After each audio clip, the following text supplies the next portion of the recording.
بسم اللہ الرحمن الرحیم۔ السلام علیکم ناظرین۔ الیکشن کمیشن آف پاکستان میں 8 سال تک پاکستان تحریک انصاف کے خلاف ممنوعہ فنڈنگ کا کیس چلتا رہا اور بالآخر اس کا فیصلہ آ گیا۔ اس فیصلے کے اہم نکات کیا ہیں اور کیا رہے وہ یہ بتا دیتے ہیں آپ کو کہ یہ ثابت ہوا کہ پی ٹی آئی کو ممنوعہ ذرائع سے فنڈنگ ملی۔ پارٹی نے عارف نقوی اور 34 غیر ملکی شہریوں سے فنڈز لیے۔ پی ٹی آئی نے 8 اکاؤنٹس کی ملکیت ظاہر کی اور 13 اکاؤنٹس کو پوشیدہ رکھا۔ عمران خان نے الیکشن کمیشن کے سامنے غلط بیانی کی۔ پی ٹی آئی کو شو کاز نوٹس جاری کرنے کا فیصلہ کیا ہے تاکہ یہ بتایا جائے کہ پارٹی کو ملنے والے فنڈز کیوں نہ ضبط کیے جائیں۔ اس ساری ممنوعہ فنڈنگ کے معاملے کے اوپر جو ایک شخصیت جو پیچھے رہی اور جنہوں نے 8 سال تک تگ و دو کی اس ممنوعہ فنڈنگ کے معاملے کو سب کے سامنے لانے کے لیے، وہ ہیں اکبر ایس بابر صاحب۔ آج ہمارے ساتھ موجود ہیں اور ان سے اسی موضوع کے اوپر اور اس سے جڑے موضوعات کے اوپر گفتگو کریں گے۔ اکبر ایس بابر صاحب، السلام علیکم۔ وعلیکم السلام۔ سر، سب سے پہلے تو مجھے یہ بتائیے گا، 8 سال تک آپ کو محنت کرنی پڑی، تگ و دو کرنی پڑی، الیکشن کمیشن کے دروازہ کھٹکھٹانا پڑا آپ کو، یہ تاخیر اس میں اتنی کیوں ہوئی؟ وجہ کیا تھی؟ وجوہات یعنی کیا تھی؟ ذرا بتائیے گا سر۔ بسم اللہ الرحمن الرحیم۔ جی یقیناً اس میں 8 سال لگے۔ بجائے اس کے کہ میں اپنی طرف سے کوئی رائے دوں تو میں کیوں نہ الیکشن کمیشن کی زبان میں بات کرتا ہوں کہ سب سے پہلے تو یہ کہ جب میں نے یہ کیس فائل کیا نومبر 2014 میں، اس کے بعد جنوری میں ہمیں پہلا نوٹس آیا کہ پریلیمنری ہیئرنگ کے لیے، پھر اس کے بعد پریلیمنری ہیئرنگ شروع ہوئی، پھر یکم اپریل کو الیکشن کمیشن آف پاکستان نے یہ تعین کیا کہ جو فارم 1 ہوتا ہے اس میں جو source and details of funds ہیں وہ پی ٹی آئی نے ظاہر نہیں کی۔ وہاں سے پھر معاملہ شروع ہوا۔ پھر اس کے بعد اکتوبر میں انہوں نے الیکشن کمیشن کے دائرہ اختیار کو چیلنج کیا اور بارہا چیلنج کیا۔ یہ پھر سلسلہ چلتا گیا، کوئی 9-10 ریٹ پٹیشنز کی پی ٹی آئی نے ڈیلے کرنے کے لیے، اسکٹل کرنے کے لیے، میری ممبرشپ کو چیلنج کیا، اسکروٹنی کمیٹی کی کمپٹنس کو چیلنج کیا، الیکشن کمیشن کی جورسڈکشن، ہائی کورٹس میں سنگل بینچ، ڈبل بینچ۔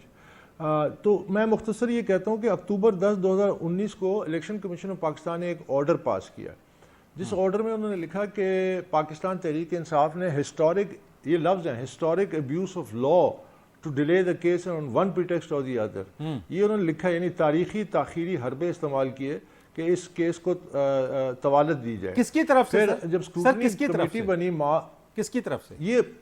یہ انہوں نے باقاعدہ لکھا ہے پی ٹی آئی کی، یہ انہوں نے آرڈر میں پی ٹی آئی کا ذکر کیا ہے کہ تاریخی تاخیری حربے استعمال کیے گئے۔ یہ الیکشن کمیشن کا آرڈر موجود ہے، سردار رضا صاحب چیف الیکشن کمشنر تھے۔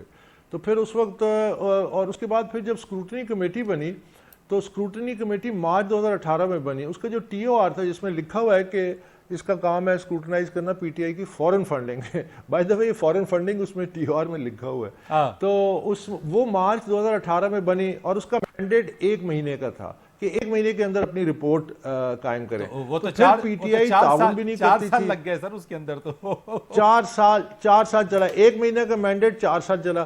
اب جب پی ٹی آئی تعاون نہیں کرتی تھی تو جولائی 2018 میں انہوں نے اسٹیٹ بینک کو لکھا کہ جی یہ ان کے جو اکاؤنٹس ہیں، یعنی 25 اپریل 2018 کو اسکروٹنی کمیٹی نے 10 فائنینشیل اسٹیٹمنٹ کو لسٹ کیا تھا کہ آپ تمام اپنے انٹرنیشنل بینک اسٹیٹمنٹ جمع کرائیں، نیشنل بینک اسٹیٹمنٹ جمع کرائیں، اپنے فائنینشیل ریکارڈ وغیرہ وغیرہ، تو وہ نہیں کر رہے تھے اپلائی۔ تو بلکہ اس سے پہلے الیکشن کمیشن میں جب الیکشن کمیشن نے ایک سخت آرڈر پاس کیا دسمبر 2016 میں کہ آپ یہ ریکارڈ دیں، تو پھر عمران خان نے جو خط لکھا تھا اس میں الیکشن کمیشن میں الزامات لگا دیے، ان کو کہا کہ آپ لوگ میرے خلاف بائسڈ ہیں اور آپ اکبر بابر سے ملے ہوئے ہیں وغیرہ وغیرہ، جس پہ پھر کنٹیمپٹ میں نے فائل کی تھی، کنٹیمپٹ پروسیڈنگز چلیں، جس میں پھر خان صاحب کو وارنٹ آف گرفتاری بھی ہوا، پھر ان کو الیکشن کمیشن آنا پڑا۔ پھر میں نے اپنے وکیل کو کہا کہ اگر یہ ریگریٹ کریں تو یہ اپلیکیشن وڈرا کر دیں اور ان کو معاف کر دیں۔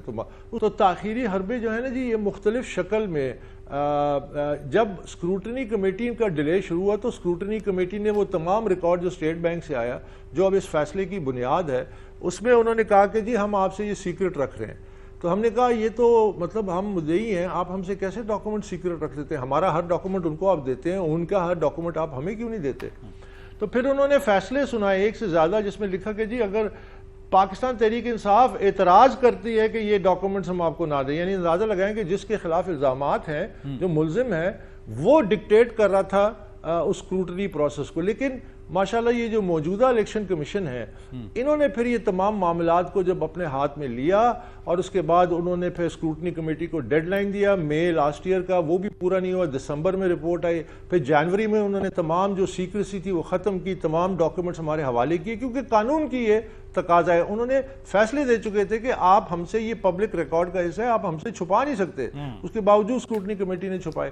ایک جو شارٹ مجھے بریفلی بتا دیں, یہ جو تاخیری حربے جن کا ذکر کیا اور اس میں آپ بتا رہے ہیں کہ پی ٹی آئی کے اوپر انہوں نے کہا ہے اور لکھا ہوا بھی اس کے اندر, محض یہ پی ٹی آئی کی طرف سے تاخیری حربے تھے یا کسی اور طرف سے بھی یہ تاخیری حربے اختیار کیے جا رہے تھے کہ اس کو 8 سال لگے؟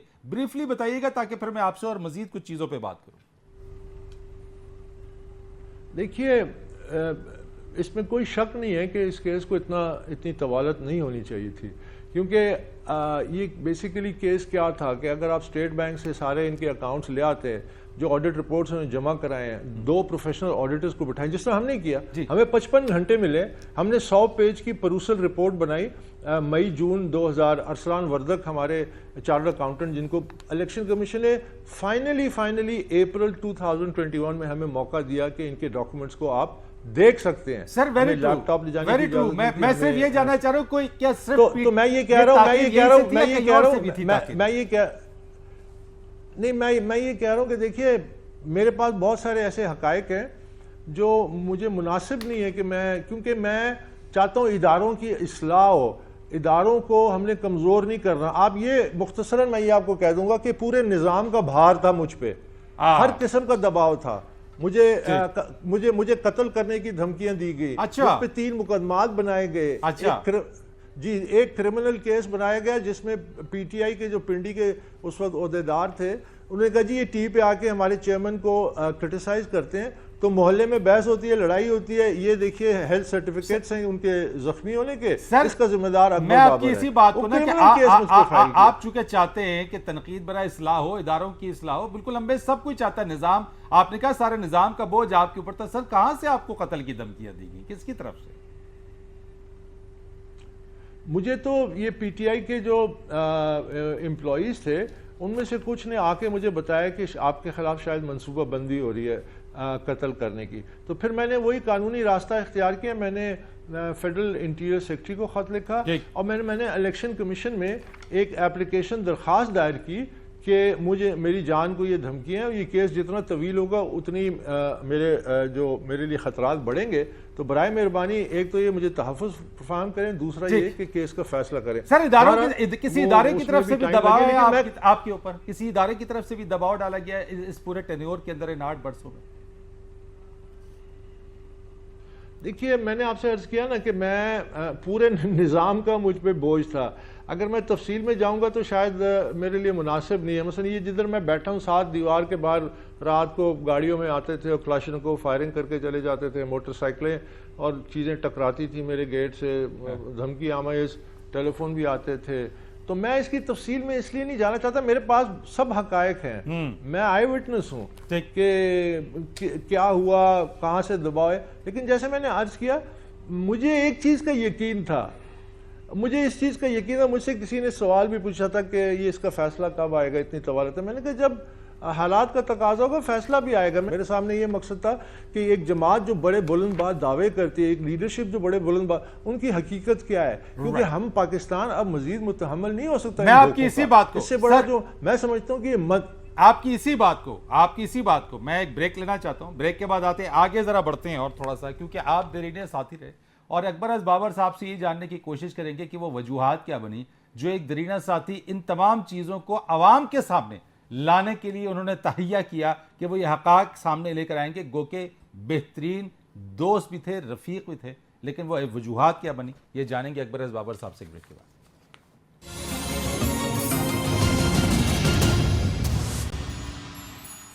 بریک کے بعد خوش آمدید کہیں گے اکبر از بابر صاحب سے خصوصی گفتگو کا سلسلہ آگے بڑھاتے ہیں. اکبر از بابر صاحب یہ بتائیے گا, بہت ہی درینہ دوست, بہترین دوست, بانی رکن, وہ کیا وجہ بنی جس پر آپ نے یہ سوچا کہ جناب یہ ساری جو ہیں وہ میل پریکٹسز ہو رہی ہیں اور آپ کو ان چیزوں کو سامنے لانا چاہیے؟ آپ سامنے آ کے کھڑے ہو گئے, وجوہات کیا تھی, کیا کرنا چاہتے تھے خان صاحب, یعنی وہ کیا کر رہے تھے؟ کرپشن تھی, یعنی اس کرپشن کے نتیجے میں کوئی جائیدادیں بنا رہے تھے, کیا معاملہ تھا ایسا؟ اصل میں اگین میں اس پہ جاتا ہوں جو دستاویزی ثبوت موجود ہیں. میرا ایک خط ہے جو میں نے خان صاحب کو لکھا تھا 7 صفحوں کا ستمبر 2011 میں, اور اس سے پہلے ایک ای میل چین بھی تھی میری ان کے ساتھ جس میں میں ان سے بحث بھی کر رہا ہوں, اس میں ڈاکٹر عارف علوی بھی ہیں شامل. اچھا. اور میں نے یہ تمام چیزیں ریکارڈ کا حصہ ہیں. اور پھر ایک آخری جو ان کا ٹیکسٹ میسج تھا عمران خان کا, تو وہ بلکہ ان کے اپنے وکیل نے پڑھ کے سنایا الیکشن کمیشن میں, یہ جو آخری وہ گزارشات دے رہے تھے. تو اس میں انہوں نے کہا کہ اکبر میں نے تمہیں پینڈر کیا, میں تمہیں بڑے لاڈ بٹھاتا, I forced you to take more responsibilities اور you were the number 2 in the party. تو as a number 2 according to Imran in the party میری یہ ذمہ داری تھی کہ ہم ٹوٹلی اپنے نظریے پہ کمیٹڈ تھے, ہم ٹوٹلی اس بات پہ فوکس تھے کہ یہ جو جماعت ہوگی یہ بالکل صاف ہوگی, اس کے اندر احتساب ہوگا, اس کی لیڈرشپ کریڈیبل ہوگی, کمپیٹنٹ لوگوں پہ ہوگی, چاہے ہمیں 10 سال لگتے ہیں چاہے ہمیں 20 سال لگتے ہیں پولیٹیکل ٹریکشن کے لیے کہ لوگ ہمیں ایکسیپٹ کریں سیاسی طور پہ. لیکن ہم اپنے اس بنیادی اصول جس کی وجہ سے یہ پارٹی مارز وجود میں آئی, اس کو ہم نے اپنے ہاتھ سے نہیں جانے دینا, اس کو ہم نے پکڑے رکھنا ہے. اور میں عمران کو سمجھاتا بھی تھا کہ ہم لوگ ادھر ہیں, سوسائٹی ادھر ہے, اگر ہم اس اصول کو لے کے چلیں گے اور رائٹ پالیسیز ایڈوانس میں, اور اس پہ ایک وقت آئے گا کہ ہم اور عوام ایک ہو جائیں گے. تو باور صاحب میں آپ سے سوری فار دا انٹرپشن, میں آپ سے تھوڑی بیچ میں اگر کر لوں گا تو کچھ سپلیمنٹری کوشچن. یہ جو نظریہ اور جس چیز کے اوپر آپ لوگ کہہ رہے تھے کہ فوکس رہنا تھا, خان صاحب نظریے سے ہٹ کیسے گئے, پارٹی ڈیویٹ کیسے ہو گئی؟ ہاں لیکن میں اس پہ آتا ہوں نا, وہ اسی طرح دیکھیے جب میں نے اگست ستمبر میں عمران خان کے سامنے لکھ کے نشاندہی کی کہ پارٹی میں کرپشن ہے, پارٹی میں ریئل اسٹیٹ ایک کلب بن چکا ہے, سارے لوگ ریئل اسٹیٹ اس میں انوالوڈ ہیں انکلوڈنگ عمران خان, جس میں ان کا پلاٹ ہے, جس میں عارف علوی کا پلاٹ تھا, جس میں عمر چیمے کا پلاٹ تھا, جس میں اور لوگوں کا پلاٹ تھا, وہ عامر کیانی کی ایک سکیم تھی بنی گالا کے نیچے, اور وہ انہوں نے ڈکلیئر بھی کیا ہوا ہے. تو اس میں جب یہ سارے معاملات میرے سامنے آئے, میرے سامنے یہ معاملات آئے کہ اس وقت پھر پہلی دفعہ, کیونکہ یہ بڑی فقیر پارٹی ہوتی تھی, ہمارے پاس پیسے نہیں ہوتے تھے, لیکن 2010-11 میں جب بڑے پیمانے پہ پیسہ آنے لگ گیا تو میں نے دیکھا کہ پارٹی کے فنڈنگ میں بہت بڑے پیمانے پہ کرپشن ہو رہی ہے. ریل پہلے بابر صاحب بڑی امیر پارٹی ہے اب تو. ہاں یہ تو خیر, یہ تو پھر اس کے بعد بڑھتا ہی گیا نا. لیکن وہ جو میں نے ستمبر 11 کو جو لیٹر لکھا, میں نے اس میں لکھا کہ آپ کی پارٹی میں ریئل اسٹیٹ, سارے ایگزامپلز دیے. میں نے کہا کہ یہاں پہ ملازمین کے اکاؤنٹس میں پیسہ آ رہا ہے. اس وقت میں نے لکھا جو آج ابھی جو تحقیقات کل شروع ہوئی ہیں, وہ پہلے تحقیقات میں اکارڈنگ ٹو دی میڈیا ملازمین نے اعتراف کر دیا کہ جی ہم سے بلینک چیک سائن کرا کے لے لیتے تھے, ہمارے اکاؤنٹس میں پیسہ آتا تھا, وہ لے. آج کل کی میڈیا کی جو رپورٹس ہیں, کل جو انویسٹیگیشن شروع ہوئی ہے, یہ میں نے اس کی نشاندہی ستمبر 2011 میں کی. میں نے کہا منی لانڈرنگ ہو رہی ہے, امپلائی اکاؤنٹ میں پیسہ آ رہا ہے. میں نے کہا امریکہ میں کمپنیاں رجسٹر ہوئی ہیں جس کے ذریعے بڑے پیمانے پہ, اور میں نے سجیسٹ کیا ریمیڈی. میں نے کہا آپ جسٹس وجی کے نیچے ایک کمیٹی بنائیے اور ان تمام معاملات کی تحقیقات کرائیے, اور اگر تو میرے الزامات غلط ہیں تو میرے پہ کارروائی کرے, اور اگر صحیح ہے تو جو لوگ اس میں ملوث ہیں ان پہ کارروائی کرے. تو مجھے تو نہیں اندازہ تھا کہ خان صاحب خود بھی انہی لوگوں کے ساتھ شامل تھے. تو اس لیے بابر صاحب ایک چیز یہ کہ آپ کہہ رہے کہ خان صاحب خود بھی ہے. خان صاحب کے بارے میں تو کہا جاتا ہے کہ جناب خان صاحب سب کچھ صحیح, لیکن خان صاحب کرپٹ نہیں ہے, صادق اور امین ڈکلیئرڈ ہے. وہ جس عدالت نے ان کو ڈکلیئر کیا تھا, اسی عدالت نے کہا تھا کہ فارم فنڈنگ کا جو کیس ہے یہ اس کے trial court election commission of Pakistan ہے, لیٹ دیم ڈٹرمن. اب جو آپ نے تقریباً 70 پیجز کا جو فیصلہ ہے اس میں مجھے کوئی جھلک دکھائی کسی صادق اور امین کی؟ کبھی کوئی صادق اور امین شخص یہ کہہ سکتا ہے کہ میرے یہ 2 اکاؤنٹ ہیں جو اپنے دستخطوں سے کھولتے ہیں, خود اس کو آپریٹ کرتے ہیں, اور وہ کہتے ہیں ان اکاؤنٹس کو یہ ڈس اون کرتے ہیں, یہ اس کو ڈکلیئر نہیں کرتے ہیں؟ یہ کوئی صادق امین ہو سکتا ہے؟ کوئی صادق امین ایسا ہو سکتا ہے جو اپنے ملازمین کو اجازت دے کہ ان کے ذاتی اکاؤنٹ میں پیسہ ہے اور پھر بلینک چیک سائن کر کے ان کے اکاؤنٹ سے پیسہ لے لے؟ اکبر بابر صاحب, یہ پیسہ ویسے جاتا کہاں تھا, کہاں استعمال ہوتا تھا؟ یہ جو پیسہ آ رہا تھا, فنڈنگ ہو رہی تھی, کیونکہ بہت ساری چیزیں نا, چیریٹی ہوئی, چیریٹی کے نام پہ پارٹی میں آ گیا, تو یہ پیسہ جو تھا کہاں جا رہا تھا پیسہ؟ یہ دیکھیے چونکہ فارم فنڈنگ کیس جو تھا یہ پولیٹیکل پارٹیز آرڈر کے اس شق کے حوالے سے تھا جس میں ڈونیشنز کا تعلق تھا. ایکسپینڈیچر یا ایکسپینس کا جو ایشو تھا نا وہ اس کیس میں ڈسکس نہیں ہوا کہ وہ پیسہ کدھر گیا. اب مثلا یہ جو ملازمین کے اکاؤنٹ میں پیسہ آیا تھا تو ابھی ڈٹرمن ہو جائے گا نا, ابھی ایف آئی اے تحقیقات کر رہی ہے اور ملازمین نے کہہ دیا کہ ہاں جی پیسہ آیا ہے, ہاں ہم سے بلینک چیک لیے جاتے تھے, تو اب وہ پیسہ پوچھیں گے نا کہ یہ پیسہ جن لوگوں نے آتھرائز کیا, یہ جو فائنانس بورڈ کے ممبرز تھے جس میں یہ تھے سیف اللہ نیازی تھے, سردار حضرت طارق خان تھے, یونس علی رضا تھے, طارق شیخ تھے, ڈاکٹر مومن صاحب تھے, تو یہ تمام لوگ اب یہ بتائیں گے نا, جواب دیں گے جس کی کاپی عمران خان کو دی گئی تھی اس آتھرائزیشن کی اور ڈاکٹر عارف علوی کو دی گئی تھی. تو یہ اب یہ تمام چیزیں حقائق سامنے آئیں گی. لیکن یہ تو ایک جھلک ہے.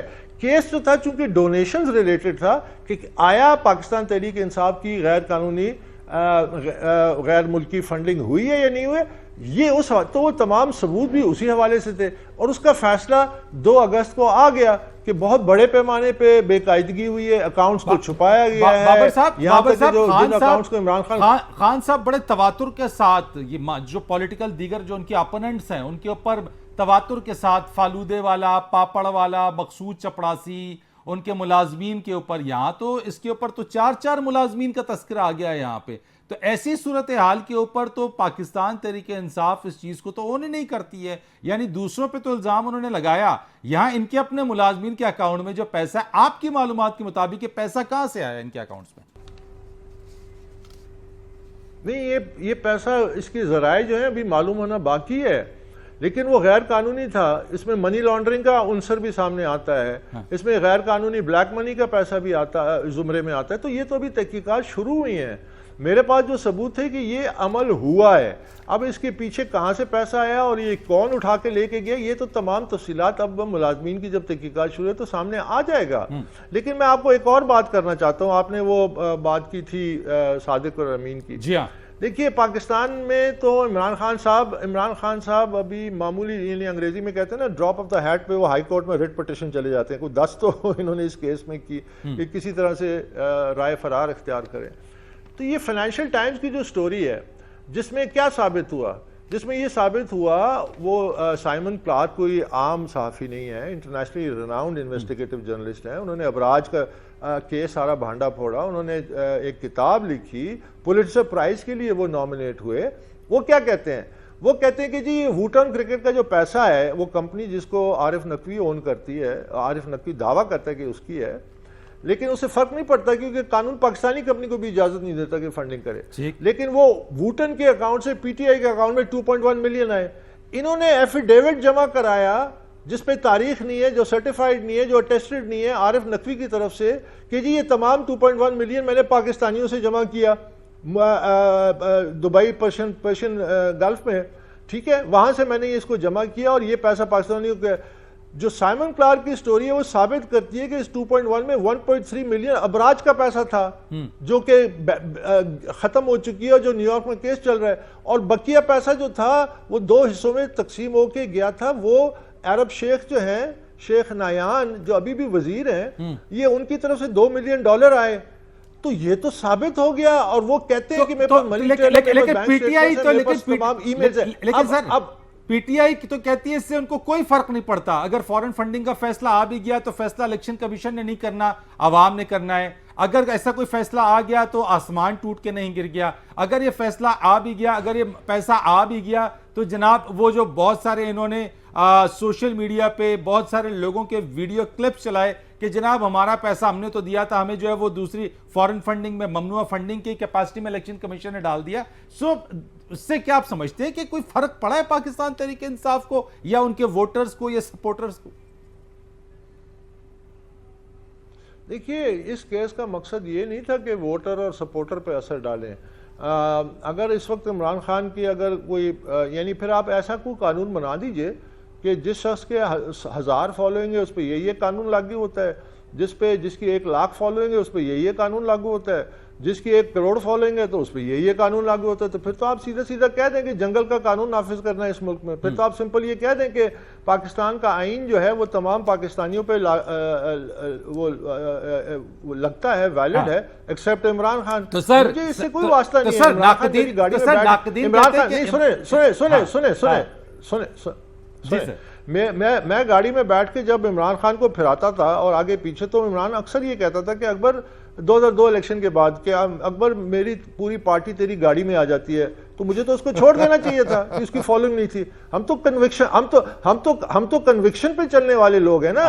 یہ جو آج جو دعوے کیے جا رہے ہیں کہ اس پہ صحت پہ کوئی فرق نہیں پڑتا، کیوں نہیں فرق پڑتا؟ ایک چیز کلیئرٹی بڑی ضروری ہے کہ اگست 2 کا جو ورڈکٹ ہے یہ ایک قسم کا فرض جرم ہے، جرائم ثابت ہو گئے ہیں، سزا دینا ابھی باقی ہے. قانونی ریکوائرمنٹ تھی کہ ایک شو کاز نوٹس ایشو کیا جاتا ہے جس کے بعد پھر وہ سزا دی جاتی ہے. اگر وہ نہ کرتے تو یہ اگلے دن سٹے ہو جاتا کہ جی آپ نے شو کاز نہیں دیا. تو اس لیے لوگ یہ سمجھتے ہیں ہماری صحت پہ کوئی فرق نہیں پڑا، لیکن یہ بڑا افسوسناک رویہ ہے جو یہ کہتے ہیں. سر مجھے ایک بات بتا دیجیے گا، معاشرہ جو ہے نا وہ ایک بات مجھے بتائیے گا کہ چونکہ سزا بھی ملنا ہے، ٹھیک ہے، سزا ہونی ہے اس چیز کے اوپر. ناقدین کہتے ہیں عمران خان صاحب جو ہے وہ لاڈلا ہے. آپ بھی یہ سمجھتے ہیں کہ خان صاحب لاڈلے ہیں؟ دیکھیں، نظام نے ان کو جس طرح پیمپر کیا ہے، پینڈر کیا ہے. اگر یہ برطانیہ میں ہوتے، میں آپ کو یہی تو مثال دے رہا تھا، فائنینشل ٹائمز نے عمران خان کی فائنینشل انٹیگریٹی کو تباہ کر دیا، شیٹر کر دیا. یہ کیوں نہیں فائنینشل ٹائمز کے خلاف بیان دیتے؟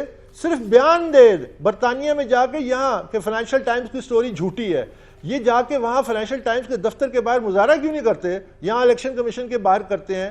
یہ فائنینشل ٹائمز پہ لیگل نوٹس کیوں نہیں سرو کرتے کہ یہ سٹوری جھوٹ کا پرندہ ہے؟ کیوں نہیں کرتے؟ اس لیے نہیں کرتے کہ برطانیہ میں لیڈروں کو پینڈر نہیں کیا جاتا، برطانیہ میں لاڈ نہیں اٹھائے جاتے لیڈروں کے. برطانیہ میں بورس جانسن ان کا وزیر اعظم جو ہے، جو ابھی فارغ ہوا، استعفیٰ دیا، اس پہ الزام کیا تھا؟ اس پہ الزام یہ تھا کہ اس نے 10 ڈاؤننگ اسٹریٹ میں لاک ڈاؤن کے دوران پارٹی کی. وہ نو کانفیڈنس کا ووٹ جیت گیا، لیکن پارٹی نے استعفے دیے. پارٹی نے کہا سوری، آپ نے یہ جرم کیا ہے کہ آپ نے لاک ڈاؤن کے دوران اپنے گھر میں پارٹی کی ہے، جو کہ غیر قانونی تھی. اب آپ کیا چاہتے ہیں؟ یعنی کہ پاکستان تحریک انصاف پر پابندی لگے یا خان صاحب نااہل ہو؟ یعنی what is your next move now؟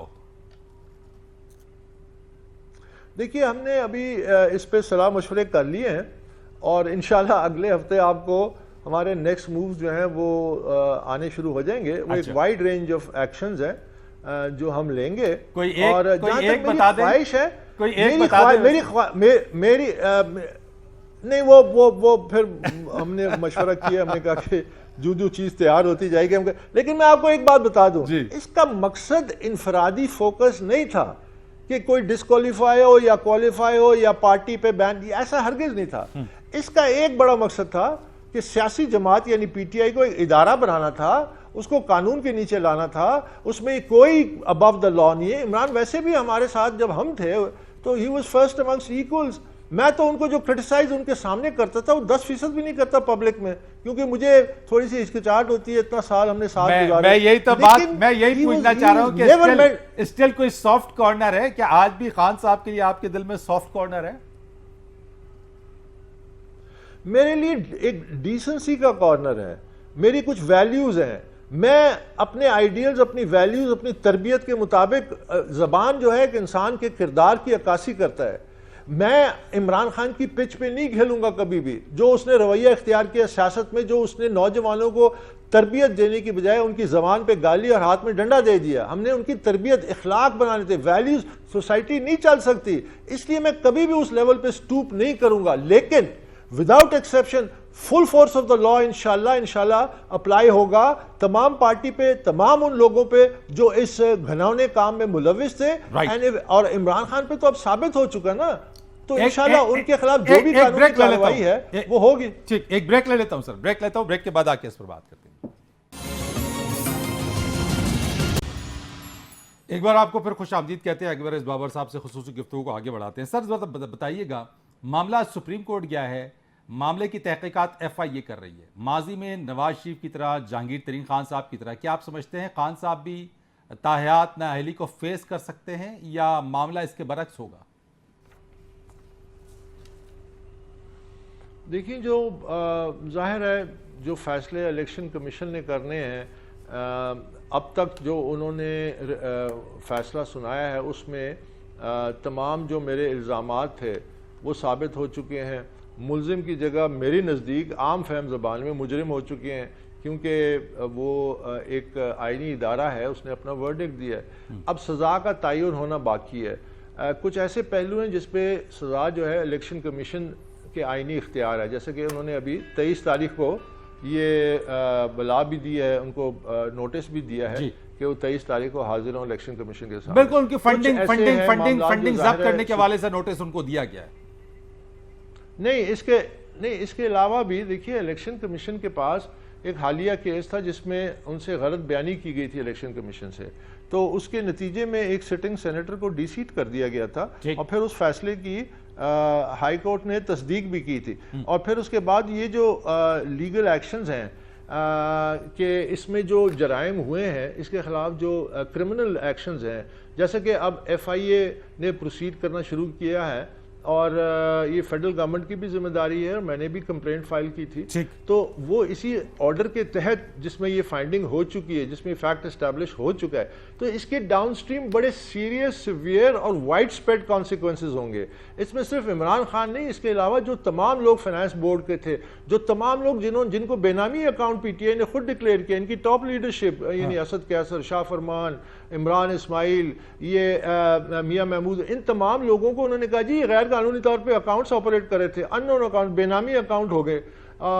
تو اب اس کا بھی سارا ڈاکیومنٹڈ ہو چکا ہے, تو ان کے خلاف بھی کارروائی. تو یہ بڑی وائڈ رینج, اور یہ میرا مقصد ہی یہی تھا کہ پارٹی کی جو تمام لیڈرشپ ہے, جو بھی اس غیر قانونی فیل میں انوالو تھے, ان پہ قانون فل فورسز دولو وداؤٹ ایکسیپشن. اور پھر یہ بات میں ضرور کہوں گا کہ یہ آگے جو باقی تمام سیاسی جماعتیں ہیں, یہی طریقہ کار میں ایک پولیٹیکل پریشر اب بلڈ ہو گیا, اب وہ بھی اسی طرح زمرے میں آئیں گی. تو اس سے حاصل کیا ہوگا, اس سے ہمارے عوام کا فائدہ کیا ہے؟ عوام کا فائدہ یہ ہے کہ سیاسی جماعتیں بہتر لیڈرشپ اوپر لائیں گی, وہ قانون سے اپنے آپ کو بالا تر نہیں سمجھیں گی, وہ کمپٹنس لے کے آئیں گی ہمارے سسٹم میں. تو سر یہ تو ٹھیک ہے, بریفلی بتا دیں کوئی امید ہے آپ کو اس پہ کہ اب اس کے بعد کوئی جہانگیر ترین, نواز شریف صاحب کے اوپر جس طریقے سے نااہلی ہوئی ہے, اسی طریقے سے خان صاحب کے حوالے سے بھی, کیونکہ پریسیڈنٹ تو سیٹ ہے, بہت ساری چیزیں اس کے اندر ہائیڈ بھی کی گئی ہیں, غلط بیانیاں بھی ہوئی ہیں.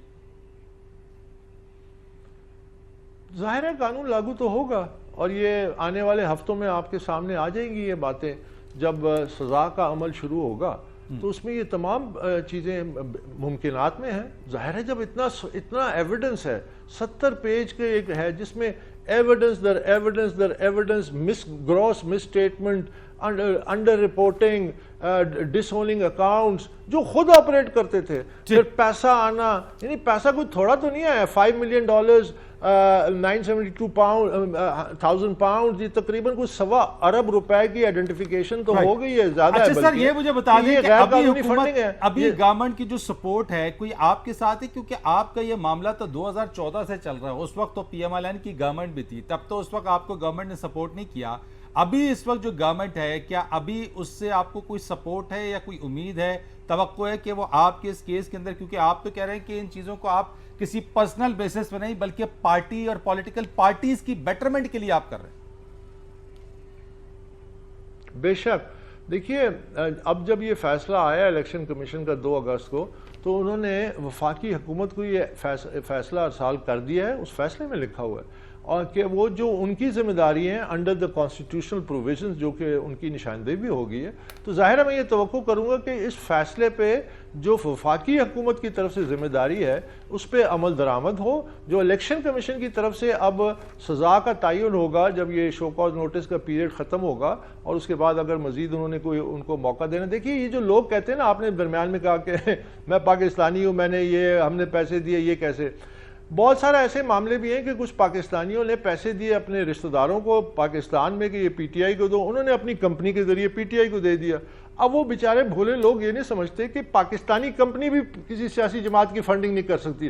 اگر پی ٹی آئی کے بینک اکاؤنٹ میں ایک پاکستانی کمپنی لاہور سے پیسہ دیتی ہے, وہ پیسہ اس کے کسی پاکستانی شہری نے باہر سے دیا ہو, لیکن پی ٹی آئی کے اکاؤنٹ میں تو وہ کمپنی کا نام آ گیا, اور وہ ضبط ہوگا, کیونکہ قانون یہ کہتا ہے ٹھیک ہے نا. تو اس لیے اور پھر دوسری بات کہ وہ جو لسٹ ہے اس کو نادرا سے ویریفائی کیا ہے, جو فارنرز کی لسٹ ہے, تو اس میں اگر وہ نام پاکستانی یا جو بھی اس نژاد کا اگر وہ پاکستانی شہری نہیں ثابت ہوتا, چاہے پہلے تھا یا چھوڑ دی شہریت, تو وہ بھی غیر ملکی ہو جاتا. اچھا اکبر بابر صاحب یہ مجھے بتا دیں, آپ نے کہا جن پارٹی بنیاد جن نظریات کے اوپر پارٹی کو فارم کیا گیا اس نظریے سے پارٹی ہٹ گئی ہے, ایم آر رائٹ, اور اس کے ساتھ خان صاحب بھی اس چیز سے ہٹ گئے ہیں, یہی آپ نے کہا. کیا اکبر بابر جو کہ فاؤنڈنگ ممبر پاکستان تحریک انصاف آپ ہو گئے, اس کے ساتھ فوزیہ قصوری, جسٹس وجی, حامد خان, آپ لوگ مل کے کوئی نئی پی ٹی آئی بنانے کا ارادہ رکھتے ہیں؟ نہیں, ہم انشاءاللہ مل کے نئی پی ٹی آئی نہیں, اوریجنل پی ٹی آئی کو ریسٹور کریں گے. یہ جنگ ہے ہی اسی لیے. ہم نے کوئی سیاسی جماعت نئی نہیں بنانی, ہم نے تمام لوگوں کو اکٹھا کرنا ہے, اور ہم نے پولیٹیکلی عمران خان کے پاس اس وقت دو راستے ہیں. ایک راستہ ہے کہ وہ یہ قانونی جنگ لڑے جو ان کا حق بنتا ہے ہائر کورٹس میں, لیکن میرے اپنی ذاتی رائے میں اس میں مزید یہ ڈوبیں گے. ان کے پاس ایک سیاسی راستہ ہے کہ وہ اس کو ایکسیپٹ کریں, اور یہ پارٹی جو جن لوگوں نے پارٹی بنائی تھی اس میں عمران خان بھی شامل تھے, he is the first amongst equal, founding chairman ہے. لیکن اب حالات ایسے ہو گئے ہیں کہ اگر اب وہ اپنی لیگیسی جو بھی ہے اس کو بچانے کے لیے وہ پارٹی دوبارہ پارٹی کے جو فاؤنڈنگ ممبرز ہیں ان کے حوالے کریں. ہم ایک آرگنائزنگ کمیٹی بنائیں گے, ہم پارٹی کی تشکیل نو کریں گے, ہم ان میں تمام کرپٹ ایلیمنٹس کو صاف کریں گے, ہم احتساب لے کے آئیں گے, ہم ڈیموکریٹک الیکشنز کرائیں گے, ہم ایک بڑی وہ لیڈرشپ لوگوں کے سامنے رکھیں گے جو پی ٹی آئی کا وعدہ تھا. ہوا کیا ہے دیکھیے, یاد رکھیے, میں کیوں کھڑا ہوا 2011 میں عمران خان کے مقابلے میں, کیس تو میں نے 2014 میں کیا کہ مدر آف آل بیٹریلز ہونے جا رہا تھا پاکستانی عوام کے ساتھ, اور میرے سامنے وہ حقائق آ چکے تھے کہ یہ مدر آف بیٹریل جو ہے پاکستان کو تباہ و برباد کر دے گا, اس کو نقصان پہنچائے گا. وہی ہوا, وقت نے ثابت کیا. میں اس لیے کھڑا ہوا. اب پرسن جس کو عمران خود کہتا ہے کہ تم نمبر 2 تھے ان پارٹی کو, اقتدار سامنے تھا, تو وہ کیوں کھڑا ہوتا؟ اور آج میرے یہ جتنے معاملات تھے یہ الیکشن کمیشن کے آئینی ادارے کے ورڈکٹ میں شامل ہیں. میں اب سچا ہو گیا اور ثابت ہو گیا, تو ظاہر ہے کہ عمران خان شوڈ کنسیڈ.